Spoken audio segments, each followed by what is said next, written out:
আপনারা জানেন আজকের অনুষ্ঠানের উদ্দেশ্য। অনেক বড় বড় বক্তা এর আগে কথা বলে গেছেন, আমি আমার কথা দীর্ঘায়িত করব না। এই 2-3টা পয়েন্ট না বললেই নয়, আমি সেটার উপর কিছু আলোকপাত করব।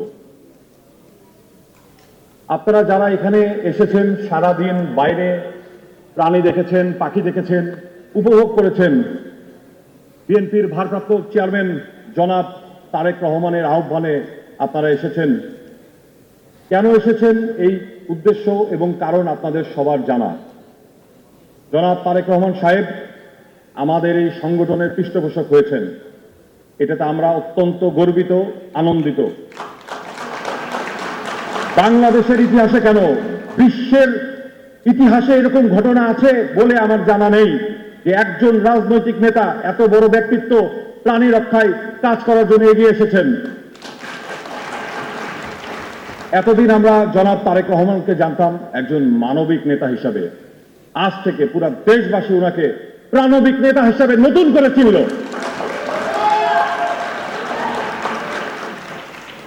ওনার সম্পর্কে আপনারা সবাই জানেন, তারপর আমি দুটি কথা না বলে পারছি না, কথাটি আমার অন্যভাবে নেবেন না। বাংলাদেশে আরো রাজনৈতিক দল আছেন, যে রাজনৈতিক দলের প্রধানকে হযরত উপাধি দেয়া হলে উনি দাঁত খিলখিল করে হেসেছিলেন, কিন্তু আমাদের নেতা তারেক রহমান তার নামের সাথে কোনো বিশেষণ ব্যবহার করতে নেতাকর্মীদেরকে নিষেধ করে দিয়েছেন যে আমার নাম তারেক, আগে পিছে কিছু থাকবে না, আমি জিয়াউর রহমানের সন্তান, আমার নাম তারেক রহমান।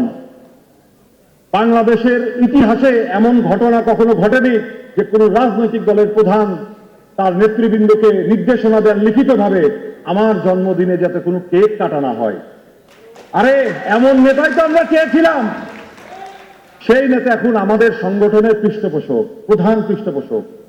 এইরকম মানবিক প্রাণবিক নেতা যদি আমাদের সংগঠনকে পৃষ্ঠপোষকতা করে, তাহলে ভাবেন এই সংগঠন কোথায় চলে যাবে। প্রাণী নিয়ে যারা কাজ করবেন তারা আরো কিভাবে ব্যাপকভাবে কাজ করতে পারবেন। আমি দীর্ঘ বছর প্রাণী নিয়ে কাজ করি, এখানে আমার পরিচিত মুখ অনেক ভাই বোনেরা আছেন যাদের সাথে আগে এবং বর্তমানে আমি প্রাণী নিয়ে কাজ করেছি। আমি প্রাণী নিয়ে কাজ করতে গিয়ে আমাদের অনেক প্রতিবন্ধকতা সৃষ্টি হয়। যেমন রাস্তা থেকে একটা কুকুর, অসুস্থ কুকুর যখন আমরা উদ্ধার করে নিয়ে বাড়িতে আসি, তখন মানুষ ভাবে যে একটা কুকুরকে নিয়ে যাচ্ছে, না জানি এটা কত ভ্যালুয়েবল, এবং অনেকে ধর্মের দোহাই দিয়ে আমাদেরকে হেয় প্রতিপন্ন করে। এই কুকুরগুলো আমরা উদ্ধার করে নিয়ে এসে চিকিৎসা করি, একটা দুইটা কুকুর বাসায় রাখা যায়, কিন্তু যখন কুকুরের সংখ্যা বেড়ে যায়, যারা কুকুর নিয়ে কাজ করেন, বিড়াল নিয়ে কাজ করেন, যাদের নিজস্ব বাড়ি নাই, তারা এই কুকুর বিড়াল নিজের বাসায় রেখে তার সেবা সুস্থতা করতে পারে না। তো জনাব তারেক রহমানের আহ্বানে আমরা যে সংগঠনটি করেছি, এবং উনি আমাদের কথা দিয়েছেন আমাদের বাংলাদেশের প্রত্যেকটা বড় বড় জেলা এবং বিভাগীয় শহরে শেল্টার হাউস হবে, যাতে কোনো অসুস্থ পথ প্রাণী রাস্তায় ঢুকে ঢুকে মারা না যায়।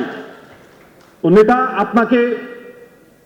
আপনার প্রতি আমরা অনেক কৃতজ্ঞতা, আপনাকে ধন্যবাদ জ্ঞাপন করছি। আগের সরকার বাংলাদেশের সবচেয়ে বিধ্বংসী, বলতে চাই প্রাণী নিয়ে সবচেয়ে বিধ্বংসী একটি সিদ্ধান্ত নিয়েছিল, রামপাল কয়লা বিদ্যুৎ কেন্দ্র, সুন্দরবনকে ধ্বংস করার একটি পায়তারা করেছিল। আমরা যারা পরিবেশবাদী এবং প্রাণী নিয়ে কাজ করি তারা অনেক আন্দোলন সংগ্রাম করেছিলাম এটি নিয়ে, কিন্তু ওই যে একটা কথা আছে না, জেল আও সেই কদু, তাদের বিরুদ্ধে আন্দোলন করলে হয় জেলে যেতে হবে, না হলে গুম হতে হবে। তো এখানে অনেকেই আছে সে আন্দোলনের সাথে জড়িত, আমাদের দীর্ঘদিন আন্দোলন করার পরে পালিয়ে থাকতে হয়েছে। তো আমি চাইব, যদি আল্লাহর রহমতে জনগণের ভোটে আপনি নেতা নির্বাচিত হন, তাহলে সবার আগে রামপাল তাপবিদ্যুৎ কেন্দ্র আপনি বন্ধ করে সুন্দরবনকে রক্ষা করবেন।